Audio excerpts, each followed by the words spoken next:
Hello everyone, কেমন আছো তোমরা সবাই? আশা করছি তোমরা সবাই খুব ভালো আছো। যে যেখানে আছো ঈশ্বরীকে পাই সুস্থ আছো। ত্রিপুরা ছোট্ট একটি গ্রাম থেকে আমি বান্টি তোমাদের সাথে একটি নিউ ব্লগ শেয়ার করছি। আই হোপ আজকের ব্লগটাও তোমাদের খুব খুব ভালো লাগবে। আজ হলো বৃহস্পতিবারে সকাল সকালেই ঘুম থেকে উঠে এদিকে কাঁচা ধোয়া শুরু করলাম। কারণ 4 দিন যাবত তো আমাদের এখানে চলছে বৃষ্টি, ঝড় বৃষ্টি যে কী পরিমাণে হচ্ছে ত্রিপুরায়। আর অনেক দিকে তো এত পরিমাণে ক্ষয়ক্ষতি হয়েছে, ত্রিপুরায় প্রচণ্ড পরিমাণে ঝড় বৃষ্টি চলছে। তো আজকে দিয়েছে ঝলমলে রোদ, সেই ঝলমলে রোদ দেখে কি আর ঘরে থাকা যায় বলো চুপটি করে? তার জন্য কিন্তু একদম কাপড় চোপড় কাঁচা ধোয়া করতে লেগে পড়লাম। 2-3 দিন যাবৎ ঘরের মধ্যে কাপড় চোপড়ের ভিজে গন্ধ, পুরো ঘর দড়ি যেন গন্ধ হচ্ছে। এমনি তো দেখবে 3-4 দিন যাবৎ যখন বৃষ্টি হয় তখন দেখবে যখন রোদটা উঠে পড়ে তারপর ঘরের মধ্যে যেন আলাদা একটা গন্ধ বের হয়, পুরো ভিজে কাপড়, তারপরেও কেন জানি একটা ঘরের মধ্যে এরকম হয়ে থাকে। তো তার জন্য আছে ঘর দড়ি একটু পরিষ্কার করব, আর এদিকে করব, মানে ওই কাপড় চোপড়গুলো ধুয়ে নিচ্ছি। তো এদিকে বসিয়ে দিয়েছি রান্না। সকাল সকাল তো আমার ঘরে রান্নার চাপ থাকে জানোই। তো আজকে কিন্তু গরম মশলাটা দিচ্ছি একটু বেটে। এমনিতে আমাদের তো বাজার থেকে মশলার প্যাকেটটা নিয়ে আসে, এবার রেস্টের তো কী হয় বলো তো, ওইগুলোর মধ্যে না গরম মশলার যে একটা স্মেল ওইটা না থাকে না। তো আজকে আমার ইচ্ছে হচ্ছে একটু নিরামিষের মধ্যে গরম মশলাটা বেটেই দেবো। যদিও আমার ঘরে গরম মশলাটা বেটে খুব কমই রান্না হয়, যখন ইচ্ছে হয় তখন গিয়ে কিন্তু দিই। তো এদিকে মাছ যেহেতু কালকে এনেছিল, মাছ তো কাটাই আছে, তাই জন্য পেঁয়াজ টিয়াজও কেটে নিয়েছি, মানে মাছের ঝোলও কিন্তু আমি এক সাইড দিয়ে বসিয়ে দিয়েছি, আরেক পাশ দিয়ে কাজগুলো করে নিচ্ছি। আজকে আমার অনেক কাজ, ওই যে বললাম 3-4 দিন যাবত চলছে বৃষ্টি। আজকে ঘর দোরও পরিষ্কার করব, সাথে কাঁচা ধোয়াও করবো। তো কাপড় চোপড় তো বলে লাভ নেই, 2-3 বার আমার কাপড় চোপড় কিন্তু ধুতে হচ্ছে। জানি না রোদ কতক্ষণ থাকবে, তবে সকাল সকালে কিন্তু রোদ দিয়ে দিয়েছে। রোদ আবার যখন বৃষ্টি চলে আসবে তখনই মাথাটা গরম হয়ে যাবে, কারণ আজকে সব কাপড় চোপড় কিন্তু আমি ধুয়ে দিচ্ছি। আর 2 দিন আগে যে ধুয়েছিলাম এগুলো তো পাখার নিচে দিয়ে খাটের স্ট্যান্ডের মধ্যে দিয়ে তারপর শুকাচ্ছি। তারপরও রোদ না লাগলে কি আর ভালো থাকে বলো কাপড় চোপড়? মানে একটা দেখবে যতই শুকাক না কেন একটা ঠান্ডা ঠান্ডা যেন হয়ে থাকে কাপড় চোপড়গুলো। তো এদিকে দেখো এবারে এই র্যাকটা একটু মুছে দিলাম, আর এই নিচটাও ভালো করে একটু পরিষ্কার করে নিলাম। বৃষ্টির মধ্যে যতই ঘরদোর পরিষ্কার করো না কেন তারপরেও যেন ভালো লাগে না, একটা রোদ উঠলে যেন মনটাও ফুরফুরে থাকে, তারপর যেন সব চারিদিকটাই যেন একদম মানে ফুরফুরে থাকে, কাজ টাজ করতেও ভালো লাগে আর যেন অনেকটা ফ্রেশ লাগে। বৃষ্টির মধ্যে যেন কোনো কিছুই ভালো লাগে না। তো এদিকে দেখো এবারে র্যাকটাকে ভালো করে মুছে র্যাকের মধ্যে যা সমস্ত কটুকাটি ছিল সব কিছু একদম সাজিয়ে রেখে দিয়েছি। তারপরে এবারে এই সাইডটাও মুছে নিচ্ছি নিয়ে, আর এখন তো আমার এয়ার ফ্রায়ারের মধ্যে কভার পরানোই থাকে, ওই শুধু ধরার যে হ্যান্ডেলটা, মানে যেটা দিয়ে আমি এয়ার ফ্রায়ারের যে এটা খুলি ওইটা শুধু করছি। মানে যখন মন চায় তখন কোনো জিনিস নিয়ে আনলে না হয় না। আমার বরের তো খুব ইচ্ছে ছিল এয়ার ফ্রায়ারের মানে তা আনা তো হয়েছে ঠিকই, এটার মধ্যে খুব কম তেলে রান্নাবান্না করা যায়, কিন্তু রান্নাটা আর করি কি বলো? তবে রান্না করার দায়িত্ব তো আমার, তো রান্নাটা আমারই করতে হতো, কিন্তু আমি আর করি না, ওই গ্যাসের মধ্যেই রান্না করে নিই। না হলে দেখো মাছ তুমি 1 চামচ তেল দিয়ে কিন্তু এয়ার ফ্রায়ারে ভাজলে তাহলে তেলটাও কম লাগে আমার, এদিকে শরীরও ভালো থাকে। আর আমি তো তেল কম ছাড়া রান্নাই করতে পারি না, যার জন্য কিন্তু আমার বড়মশাই এয়ার ফ্রায়ারটা এনে দিয়েছিল।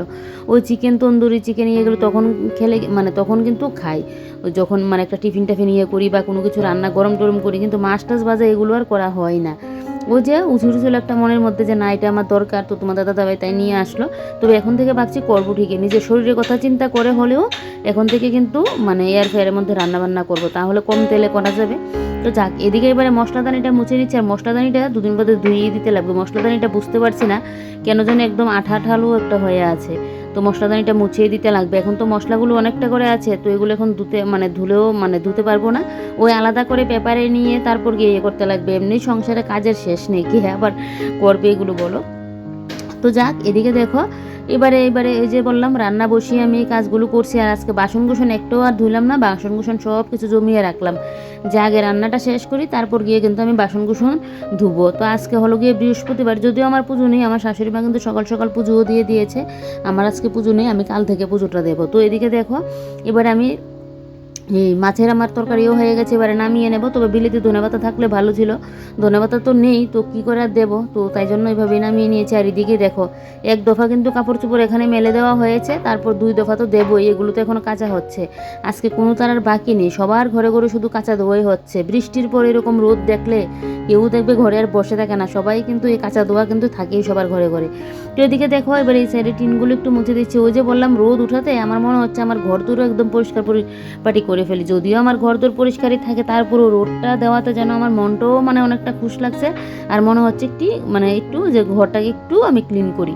তো তাই জন্য করে নিচ্ছি। আর ঘরদোরগুলো আজকে মুছে দেবো। ঘরের মধ্যে যে একটা বললাম বাজে গন্ধ হয়ে আছে, যেন এই বৃষ্টির পর রোদ দিলে এরকমই হয়। যেরকম রান্নাঘরে তো ভিজা কাপড় চোপড় মেলা ছিল, তারপর ওই বেডরুমও ছিল, তো তাই জন্য কিন্তু সব কিছু করছি। তো এদিকে দেখো এই টুকটুক করে পরিষ্কারও করছি, আর এদিকে দেখো ডিমের খোসাগুলো রোদে দিলাম। রোদ তো আর 3-4 দিন যাবত ছিল না, না হলে ডিমের খোসাগুলো শুকিয়ে যেত না। ডিম তো কালকে করেছিলাম। তো ডিমের খোসাগুলো রোদে দিলাম, এগুলো শুকিয়ে গেলে গাছের গোড়ায় দিয়ে দেবো। কাঁচা অবস্থায় দিলে না পোকা হয়ে যায়। তো এদিকে দেখো এবারে ফ্রিজের উপরটাও মুছে নিলাম। ফ্রিজের উপরটা মুছে তারপর কভারটাকে আবারও কিন্তু ভালো করে ঝাড়া দিয়ে তারপর কিন্তু ফ্রিজের কভারটা আমি এখন লাগিয়ে নেব। মানে বলে না, রোদ টোদ থাকলে, মন ফ্রেশ থাকলে যেন আলাদা একটা এনার্জি থাকে কাজ করতে গেলে, না হলে যেন নিজেকে ঠেলা ধাক্কা দিয়ে কাজগুলো করাতে হয়, আর বিশেষ করে নিজের শরীর ভালো থাকলে। তো আজকে একদম মানে রোদের সাথে সাথে আমার শরীর মন সব কিছুই ভালো আছে, তার জন্য কিন্তু কাজগুলো একদম ফুরফুরে মেজাজে কিন্তু করছি। তো এদিকে দেখো এবারে ওই যে ফ্রিজের উপরে যে ট্রেটা থাকে, এবারে এই ট্রেটাও কিন্তু আমি মুছে দিয়েছি। দিয়ে এবারে ফ্রিজের উপরে যা যা সরঞ্জাম থাকে একটা একটা করে কিন্তু আমি এগুলো সাজিয়ে নিলাম। এই যে দেখো এখানে আমার স্ক্রাবার, তারপর মুলতানি মাটির প্যাক তো কবে লাগিয়েছিলাম, মনে হয় এক মাস হয়ে যাবে, এখন পর্যন্ত আর লাগাইনি, তো আবারও একদিন লাগাতে লাগবে। তারপর এদিকে ওই যে একটা গ্লাসের মধ্যে টুকিটাকি কত খুঁটিনাটি জিনিস এগুলো রাখলাম। তারপর আমার যে ওই ফেস ওয়াশটা এটা রাখলাম, আর এখানে থাকে আমার গিয়ে মানি প্ল্যান্টটা। তো এটা তো আমি ওই বোতল কেটেই এরকমভাবে কিন্তু মানি প্ল্যান্টের এটা করেছি, এখানে আমি মানে এইভাবে রেখে দিই। আমার তো বেশ ভালো লাগে এরকম টাটকা টাটকা মানে গাছ টাছ দিয়ে ঘর সাজাতে, বেশ ভালো লাগে। তো এদিকে দেখো আজকে যেহেতু মাছ রান্না করেছিলাম, মাছ ভাজতে গিয়ে ট্যাংরা মাছ ডিম ছিল মাছগুলোর মধ্যে, আর ফুটে ফুটে গ্যাস টেস ভরে যা অবস্থা। গ্যাসটা আমি এখন পরিষ্কার করতাম না, কারণ এখন আমার এমনিতেই কাজের চাপ অনেকটা, গ্যাসটা আমি এখন ধরতাম না, এটা রাত্রিবেলাই করতাম। কিন্তু এত পরিমাণে তেল পড়ে আছে, তাই জন্য আমার গ্যাসের সমস্ত কিছু খুলতেই হয়েছে। কালকে তো শুক্রবার নিরামিষ, তবে গ্যাসটা আমি রাত্রেই করতাম একদম সাবান টাবান দিয়ে ভালো করে ধুয়ে। রাত্রে যদি আবার রান্নাবান্নাও করতে লাগে, কারণ নিরামিষ সবজিটা একটু কমই হয়েছে, কারকোল আলু দিয়ে করেছি, রাত্রিবেলা একটা কিছু তো করতে লাগবে, ভাজি টাজি। তো তাই জন্য ভাবলাম যে না, এখন এমনিতে মুছে রাখি, রাত্রিবেলা তো আবার রান্নাবান্না করতে লাগবে, রান্নাবান্না করে না হয় গ্যাসটাকে আবার উপর দিয়ে একটুখানি সাবান দিয়ে রেখে দেবো। সাবান দিয়ে মানে মুছে তারপর করে নেব। তো তাই জন্য কিন্তু গ্যাসটা এখন এমনিতে পরিষ্কার করে নিচ্ছি, আর সাবান টাবান কিন্তু দিলাম না। না হলে কিন্তু এখন আমি একদম ভালো করে যদি সাবান টাবান দিতে যাই, আমার অনেকটা সময় লাগবে। শুধু মাছের এই মানে তেলটা পড়েছে বলে এইভাবে আমাকে কিন্তু এখনই পরিষ্কার করতে হয়েছে, না হলে কিন্তু পরেই আমি এটা করতাম রাত্রিবেলার দিকে। তো এদিকে দেখো এবারে গ্যাস টেস মুছে নিয়েছি। এবারে আরও কতগুলো কাপড় কিন্তু ড্রায়ের জন্য দিয়ে দিচ্ছি। ওই যে বললাম এক দফা তো মেলে দিলাম, আর জায়গা হচ্ছে না, এবারে এইগুলোকে এখন দিচ্ছি। এবারে এইগুলো ড্রাই হয়ে গেলে তারপর যেগুলো শুকিয়ে গেছে এগুলো এনে এনে আবার কিন্তু বাদ বাকিগুলো কিন্তু আমি দিয়ে দেবো। তো এই যে দেখো এবারে ড্রায়ের জন্য দিচ্ছি। এই একটা সুবিধা ওয়াশিং মেশিন থাকলে, জানো তো, মানে হাতের মধ্যে হাত দিয়ে কাছে ধোয়া করে নিতে পারবে, কিন্তু এই বৃষ্টির দিন টিন থাকলে তখন যদি ওই ড্রায়ারের ইয়েটা থাকে, বেশ সুবিধা। ড্রাই করে তুমি কাপড়গুলো মেলে দিতে পারবে, বেশ সুবিধা হয়। কাপড় টাপড় শুকাতেও সময় লাগে না, বা ড্রাই করে পাখার নিচে দিয়ে দিলেও কিন্তু কাপড়গুলো শুকিয়ে যায়। তো এদিকে দেখো এবারে ড্রাইয়ের জন্য তো দিয়ে দিলাম, আর আজকে ড্রাইটা একটু বেশি করেই করছি যেন আমার তাড়াতাড়ি শুকিয়ে যায়। আর বাসনকুসন তো আর আজকে আমার ধোয়া হয়নি, ওই একসাথে সব বাসনকুসন জমিয়ে রেখে দিয়েছি।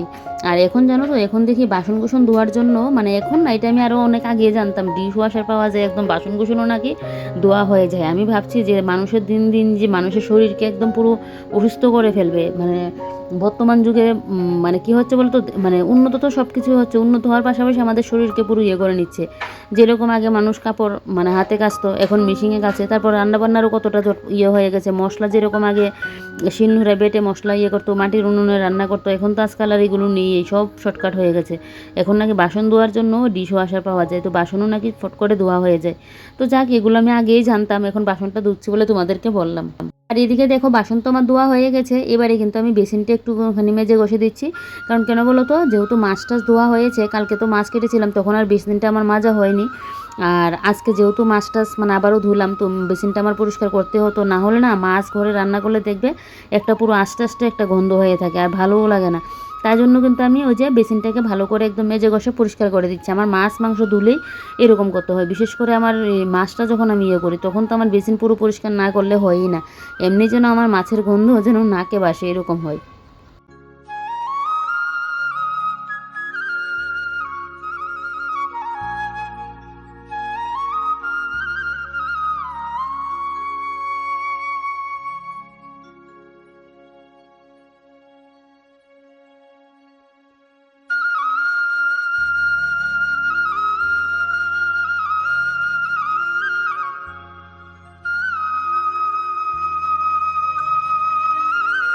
মেয়ে দেখবে সবসময় কিন্তু চায় নিজের একটা এরকম সংসার হবে বা নিজের হাতে সাজিয়ে গুছিয়ে রাখবে বা নিজে সংসারের কাজগুলো যেভাবে করে রাখবে সেইভাবেই থাকবে, কেউ বলার থাকবে না যে এই জিনিসটা কেন এখানে রাখলে বা এই রান্নাটা কেন এভাবে মানে করলে। এরকম সাজানো গোছানো পরিপাটি সংসার দেখবে প্রত্যেকটা মেয়েই কিন্তু চায় যে নিজের একটা সংসার হবে। এবার ঘর এটা ছোট্ট হোক বা টিনের হোক বা পাকা হোক, যেরকমই হোক, মানে নিজের ঘর নিজের বাড়ি, সেই যে কি আলাদা শান্তি। বা নিজের হাতে নিজের ঘরটাকে গুছিয়ে রাখলাম, কেউ মানে কিছু বলার নেই, বা নিজের রান্নাঘরটাকে নিজের মতো করে রাখলাম, কেউ কিছু বলবে না যে তুমি এটা এইভাবে কেন করলে বা এটা ইয়ে করলে কেন, মানে এরকম বলার কেউ নেই। এরকম মানে পরিপাটি সংসার দেখবে প্রত্যেকটা মেয়ে কিন্তু চায়। তবে সবার মানে সবার তো আর সবসময় সব ইয়ে হয় না, কারো কারোর হয়তো আগে হয়ে যায়, কারো কারোর হয়তো একটু কিছুদিন বাদে হয়।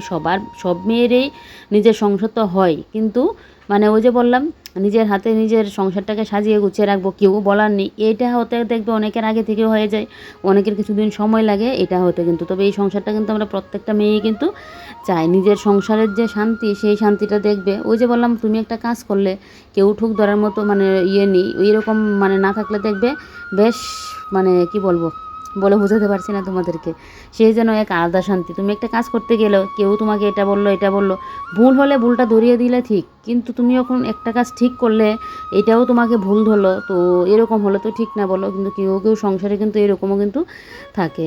এবার বলেছিলাম না যে এক দফা কাপড় মেলে দিয়েছিলাম, এই যে দেখো এক দফা কাপড় কিন্তু আমি মেলে দিয়ে নিয়ে গেছি, এবারে কিন্তু 2 দফা কাপড় কিন্তু আমি মেলে দিচ্ছি। আর দেখো জলমলে রোদটা কি সুন্দর দিয়েছে, আমার জন্য তো ভালোই হয়েছে, কারণ আমার তো কতগুলো কাপড় চোপড় 3 তারেও যেন আমার মেলার জায়গা হচ্ছে না, তো তাই জন্য কিন্তু আমাকে দুবার করে কিন্তু এগুলোকে মেলে দিতে হচ্ছে। তো ফার্স্টেরগুলো হলো সেদিন ধুয়েছিলাম, খাটের স্ট্যান্ডে মেলে দিয়েছিলাম, তো সেগুলো তো বেশি সময় লাগিয়েনি, পাখার নিচে তো এমনিতেই ইয়ে ছিল আর ড্রাই করেও ছিল।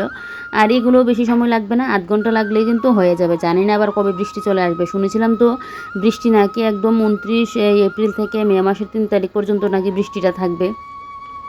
তো জানি না মানে কি হয়, শুনে তো ছিলাম, তো আজকে তো আবার বৃষ্টি দিয়েছে, জানি না এখন পর্যন্ত কি। আর ও দেখো ও বলছে ও নাকি কাপড় মেলবে, আমি যে কাপড় মেলছি ওর সাথে আবার ঢং করছিলাম, ও বলছে ও নাকি আমাকে কাপড়গুলো মেলে দেবে এরকম বলছিল। তো আমার এদিকে কিন্তু খাওয়া দাওয়া এখনও হয়নি, আমি খাবো, আর এদিকে তোমাদের দাদাভাই কিন্তু খাওয়া দাওয়া করে চলে গেল। তো এদিকে দেখো এবার আমি কি করলাম, কাপড়গুলো মেলে দিয়ে ভেবেছিলাম খেতে বসবো, তারপর আবার এই চোখের সামনে এগুলো দেখে ভাবলাম যে এই জায়গাটা একটু পরিষ্কার করে দিই। তো আমি তো জানোই আমার হাতের জন্য আমি না একটু এক বালতি জল ইয়ে করতে পারি, না কাপড় কাচতে পারি, মানে কোনো কিছুই হাত নিয়ে করতে পারি না। আর এরকম হলে দেখবে ভালোও লাগে না, আমার নিজের উপরই নিজের রাগ হয় বলো। মানে এরকম চোখের সামনে কাজ দেখে যে আমি বসে থেকে শুয়ে থেকে মানে কাজ না করে আরাম আল্লাসে চলবো, এটা আমার একদমই ভালো লাগে না। আমি একদম কাজপ্রেমী মানুষ, মানে আমার সবসময় পরিষ্কার পরিচ্ছন্ন থাকতে লাগবে, আমার ঘরের সামনেটাই এটা। তো এই জায়গাটা যদি এরকম ঘাসটা ছুটে থাকে কীরকম লাগে বলো, তো ভাবলাম যেহেতু বৃষ্টি হয়েছে একটু নরমই আছে, এই গাছগুলো একটু তুলে দিই। আর এখন তো আবার যুগের দিনও চলে এসেছে, আর তো চারিদিক দিয়ে শুধু ওই যে বিছা যে হয়, আমরা তো এগুলোকে অনেকে সেঙ্গাও বলি, তো এইগুলো তারপর জানি না তোমরা কে কী বলো, তারপর কেরা, এগুলো হয়ে না একদম ইয়ে হয়ে থাকে। তো তাই জন্য ভাবলাম গাছের এই জায়গাগুলো পরিষ্কার করে দিই। দেখবে ঘরের সামনে এরকম গাছটা ছুটে থাকলে কীরকম লাগে বলো। তোমাদের দাদাভাই যদিও একটা ওষুধ এনে দেয়, ওষুধগুলো স্প্রে করে দিলেই গাছগুলো মরে যায়, কিন্তু গাছের গোড়ায় টোড়ায় তো আর ওষুধ মানে ইয়ে করে দেওয়া যায় না।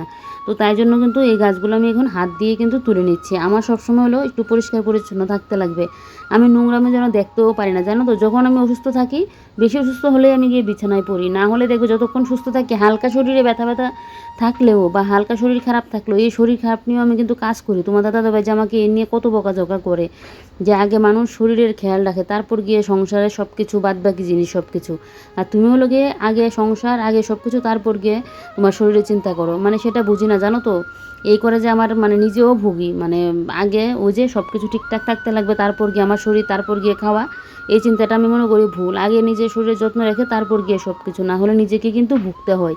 তো যাক, এদিকে দেখো গাছ তো কিছুটা তুলে মানে নিলাম, আর বাদ বাকি কিন্তু তুলতে পারিনি, কয়েকটাই তুললাম, কারণ আরও তো কাজ পড়ে আছে। এখন গাছের পিছনে আমার বসে থাকলে আবার হবে না, এদিকে আমার ভয়ও লাগে, আমার তো আবার অল্প কিছুতে আমার হাত ব্যথা শুরু হয়ে যায় একটুখানি ইয়ে করলেই, তো তাই জন্য আবার ভয় করে আর ইয়ে করলাম না। তোমাদের দাদাভাইকে বললাম একটা কাঁচি নিয়ে আসার জন্য, ঘরে কাঁচি একটা আছে এটা নিয়ে এসেছিলাম, কিন্তু এটার যে পিছনে যে একটা মানে ইয়ে থাকে কী বলে এটাকে, মানে হাতুড়ির মতো, মানে পিছনে যে একটা কাঠ দিয়ে যে লাগানো থাকে, তো ওইটা না খুলে গিয়েছে। ওইটা লাগানো মানে লাগিয়ে আনা হয়নি, তো আমরা তো আর লাগাতে পারি না, লাগাতে গিয়ে আরও কী অবস্থা। তো তাই জন্য তোমাদের দাদাভাইকে বললাম এটা লাগানো শুদ্ধ একটা কাঁচি যেন নিয়ে মানে আমাকে এনে দিই, তাহলে কী হবে বলে তো আমার হাতে আর অতটা চুট পড়বে না। না হলে তো গাছগুলোকে টেনে তুলতে গেলে কিন্তু অনেকটা মানে হাতে কিন্তু চুট পড়ে, যদিও বৃষ্টি হয়েছিল বলতে অতটা শক্ত ছিল না, তবে অনেকগুলো গাছ দেখবে অনেকটাই শক্ত থাকে, আবার কাঁচি দিয়ে তুলতে গেলে দেখবে নিজের হাতের উপরে কিন্তু অতটা পড়ে না। তো তোমাদের দাদাভাইরও না মনে থাকে না, না হলে কিন্তু নিয়ে আসতো। দেখো একটা সংসারে না মানে সংসার জীবনে অনেক কিছুরই দরকার পড়ে। তুমি বলবে যে না একটা বাটি গুটি বা একটা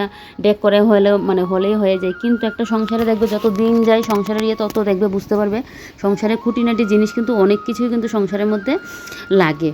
তো যাক, এদিকে এই মানে ওই যে কেন বললাম কাঁচিটার জন্য, দেখবে একটা দায়েরও দরকার আছে, দাওটা যদিও আমার ঘরে আছে, তারপর কুদাল বলো এগুলোও আছে, খুঁটিনাটি অনেক কিছু একটা সংসারে দরকার পড়বে। তবে নতুন সংসারে সেটা বুঝবে না, যত দিন যাবে তত কিন্তু এগুলো বুঝতে পারবে। তো এদিকে দেখো আমি এদিকে পাখা চালিয়ে রাখলাম, আর এদিকে ঘরটা তো আগে ঝাড়ু দিয়ে নিয়েছি, এবারে কিন্তু আমি এখন ঘরটা মুছে দিচ্ছি। বললাম না আজকে পুরো ঘর পরিষ্কার করছি, কাঁচা ধোয়াও করছি, সাথে ঘরগুলোও মুছে নিচ্ছি। এবারে দেখবে আলাদা একটা ফ্রেশ লাগবে, কারণ ওই যে বৃষ্টি গেল, তো বৃষ্টির মধ্যে দেখবে ঘর দুয়ার কিন্তু মুছেছিলাম বৃষ্টির মধ্যে, তারপরেও মুছেও যেন সেই একটা পাইনি।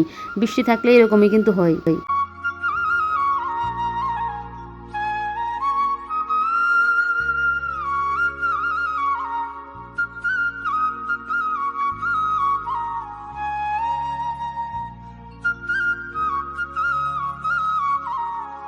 ফাইনালি আমার ঘরদোর মোছামাছি কমপ্লিট, আর এদিকে দেখো ঘরটা এবার কতটা ক্লিন লাগছে।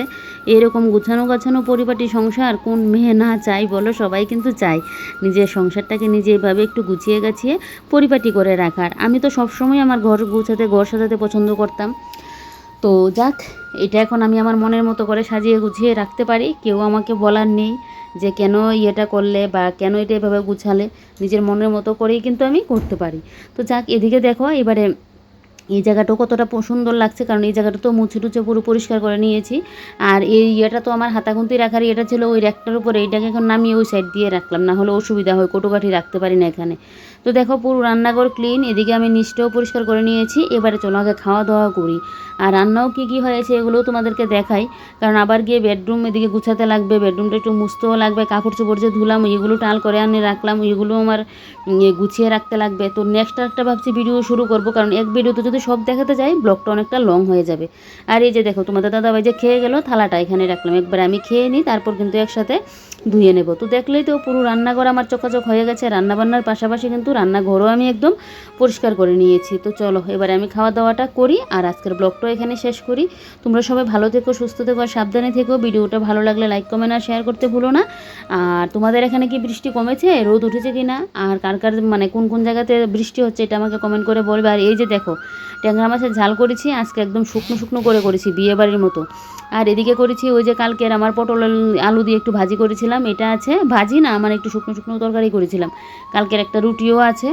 আর এদিকে হলো গিয়ে তোমার প্রেশার কুকারে তো ভাত আছে, আর করেছি আজকে একটা নতুন তরকারি, যেটা আমার মা আগে রান্না করতো। মা যদিও মনে হয় পেঁয়াজ টিয়াজ দিয়ে করতো, আমি আজকে নিরামিষ করেছি, তো এটা দিয়ে আমাদের রাতের হবে না, কম করেই করেছি। তো তাই জন্য কিন্তু ওই যে গ্যাসের এটা মানে বললাম যে এখন ভালো করে পরিষ্কার করলাম না। তো এখানে আলু কারকল দিয়ে কিন্তু নিরামিষ তরকারি করেছি। Bye bye.